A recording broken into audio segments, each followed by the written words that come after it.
10-5. Touchdown, Tampa Bay. Touchdown, Buccaneers, Jamal Dean. Oh, Brady picks it up, looks upfield. He looks, he still looks, he looks. Passes toward the end zone. Caught ball. Touchdown, Tampa Bay. Great throw, Brady. Lob pass toward the end zone. Gronkowski, he makes the catch. Touchdown, Tampa Bay. Holy guacamole. From the mid-'80s, 177 yards, 2 touchdowns, no interceptions. Offensive line dominates and you win. Is that a diss?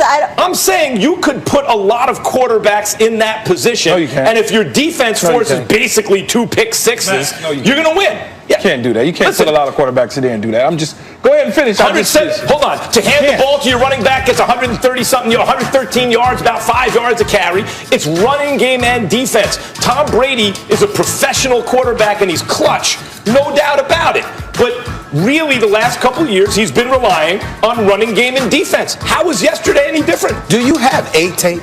Just one. Because you said it's really a credit to Aaron Rodgers, but that's really crediting Tampa Bay's defense. That's two different takes. That's the same thing. No. Who are you blaming? No, it's not the same. It's not the same. It's not the same. Who are you blaming, Rodgers or Brady? You blame Rodgers. That's crediting the Bucs defense. Okay, that's who Rodgers is playing. How do you blame Rodgers, though? How do you blame him? Well, this is a dude who never throws interceptions. He throws basically consecutive pick sixes. Is that good? Like, for the Packers to be successful, Rodgers has to be Superman. That's what he's been this year because his defense is not like Tampa's defense, for example. And he wasn't yesterday. Well, let me give a take here. First of all, listen, we understand that Aaron Rodgers was awful, but I'm still going to look at Tom Brady. And here's the reason I'm going to look at Tom Brady. I'm going to piggyback off of last year for a second here. When I think about the Tampa Bay Buccaneers, and you had a guy, Jameis Winston, that was throwing 30 interceptions and only completing 60% of his passes, there's something to be said about having a quarterback that you know is somewhat of a steady hand. When you go down 10-0, if the Tampa Bay Buccaneers were from last year, they'd have been like, oh, damn, I'm throwing the ball all day. It's going to be turnovers. We got to hope and pray that this brother doesn't just blow the game for us and we don't end up getting blown out here. But Tom Brady, 2 touchdown passes. Ronald Jones running the ball effectively. I get the fact that Tampa Bay's defense can't be ignored because Todd Bowles had an incredible game plan. There's no doubt about that. You're talking about a guy in Aaron Rodgers that got hit 9 times and was sacked about 3 times in the first 4 games or so. And yesterday he was hit 11 times and sacked 4 times in 1 game. So I get the part about their defense. What I'm saying to you, however, is this. When I think about Tom Brady, and when you know that you got a steady hand behind center at the quarterback position and you can rely on him, you can still maintain your game plan, maintain your discipline, knowing that you've got this brother that's going to figure out a way to work with his offensive coordinator and with his head coach to come back from something like a 10-0 deficit to Aaron Rodgers. That's basically what I appeal for. No, that's true. No panic sets in at all because you know you have a guy who's done it before. Defensively, you say Aaron Rodgers, you credit Aaron Rodgers with the W for the Bucs. No, the Bucs defense did that to him. They did that. They forced him into those interceptions by making him make mistakes and doing those sort of things. And Tom Brady, as far as Tom Brady goes, this is what you want. Everybody thinks you got to have Patrick Mahomes. You got to throw the ball all over the lot to get to the Super Bowl. That's not true. He didn't do that winning the Super Bowl. He had some things happen and go his way in the Super Bowl, but you win by playing defense, running the football effectively, and having a quarterback when you need him to make the throw to Gronkowski for the touchdown. He's able to do it. Now, if they needed to hit the switch and have him throw 40 times, he's capable of doing that. That's why when you say anybody could do it, that's not the case, man. Anybody can't just get back there and do that. Not anybody can do it. But there are plenty of quarterbacks. They won 38-10, right? Yes. So if he doesn't make that throw to Gronk, it's 31-10. And you can take another touchdown on. They're still going to win by a lot. My point is, you're right. Credit Todd Bowles in the defense. That's the thing about Rodgers. Rodgers is in a position, even though LaFleur, coached to a 13-win season without Rodgers being Superman last year. This year, when you look at the Packers defense, if Rodgers doesn't overcome, they're going to lose these kind of games. But he has to be more than. But Devontae Adams just got back into the lineup. So there's the receiver portion right there. That might honestly be the best defense in the NFC. Yeah, that's what I'm saying. Tom Brady can ride. I'm not saying that's a bad thing to be, but let's call it what it is. A real good defense, maybe the best in the conference, and a running back who's averaging almost 5 yards a carry for over 100 yards. to a wing without making mistakes. That's a good thing, but there are other quarterbacks who can do that too. Rodgers, in order to win that game yesterday, would have to be Superman. And you have to credit the defense of Tampa Bay, of course, because they were up 10-0 when the defense started doing that to him. But he can't lose to that defense. If Rodgers loses to the other team's defense, the Packers lose, period. Like, Brady doesn't have to overcome. He can rely on his defense in his running game. Not really. Not really. Because at some point, they're going to need him to show up, too, at the quarterback. That defense is good, but that defense is not built to the point where he could just keep doing that game plan yesterday and run through the NFC, because they're going to run up on some teams like Seattle, New Orleans again, that's going to put the ball in the air where Brady's going to have to use his arm to win games. Let me ask you this, because you said best defense in the NFC, and according to our FBI, they're saying right now best defense in the NFL. What defense do you think is better in the whole league than Tampa? I kind of like Pittsburgh a little bit. I kind of like Pittsburgh a little bit.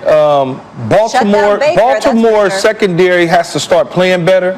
I liked the Rams a little bit until yesterday. I watched Jimmy G go nuts. But I would probably say Pittsburgh, just off the top of my head, Pittsburgh, Baltimore, and the Bucks stand out the three for me. I would say. Oh, and Chicago, too. Yeah, see, Chicago. I would say Baltimore and Chicago. Bears. Pittsburgh, even though collectively their defense is big time, I've always had a problem with this secondary.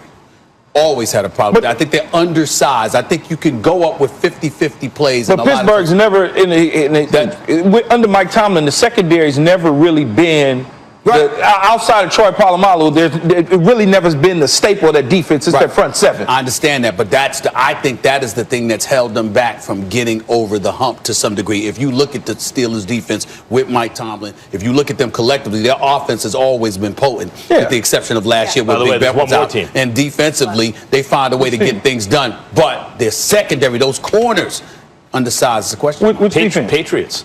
Patriots lost the game, and it was all field goals. Like, still the Patriots defense with all those losses is not as shiny as, like, the Bears potentially could be. But when you game planning, when I'm game planning, I'm not really worried. If you say, are you worried about the Patriots defense versus the Bucs? They don't scare you, but they stop you from scoring touchdowns. They're good, solid defense.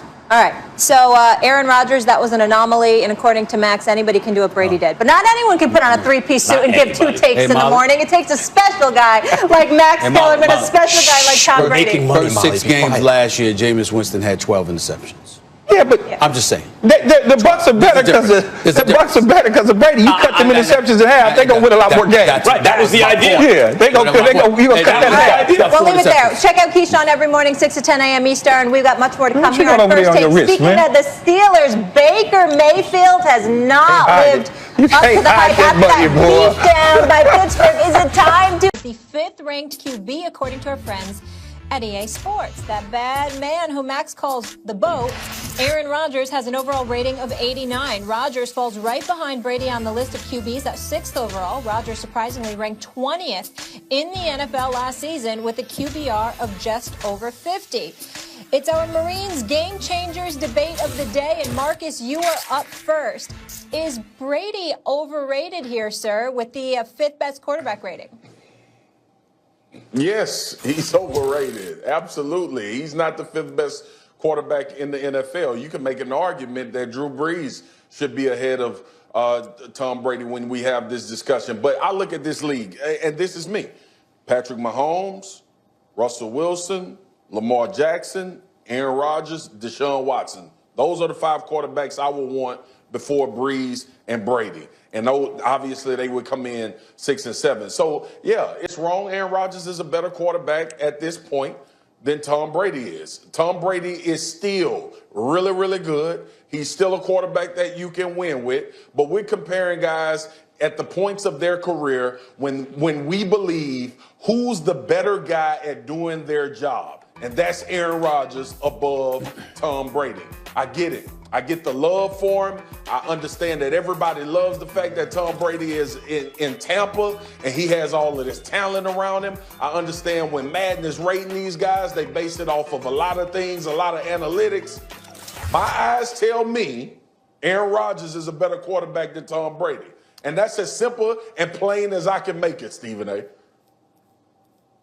Well, the reason, listen, come on, man. You talking to me, so you know how I feel because Aaron Rodgers is a bad man. You know where I stand on that. That's why I left But you in more this time. particular instance, there you go. In this particular instance, I'm going to disagree with you, Swagoo, but not because I'm not looking at it the same way. When the question was asked, I didn't take it as who's the more talented quarterback. I'm looking at this upcoming season and saying, who do I think would look better? In other words, when I'm thinking about Tom Brady, it's not just about, Mike Evans and Godwin. You know what I'm paying attention to? Not just that he has Gronkowski, but he has Gronkowski with O.J. Howard and with Cameron Brate. And so when I'm looking at it is Tom Brady's best years is when he's had both a slot caliber receiver like the Julian Edelman. Remember, he used to have Edelman and Amendola, or when he had the two tight ends, whether it would be with Aaron Hernandez and Rob Gronkowski. So the way I'm looking at it, Swagoo, is this.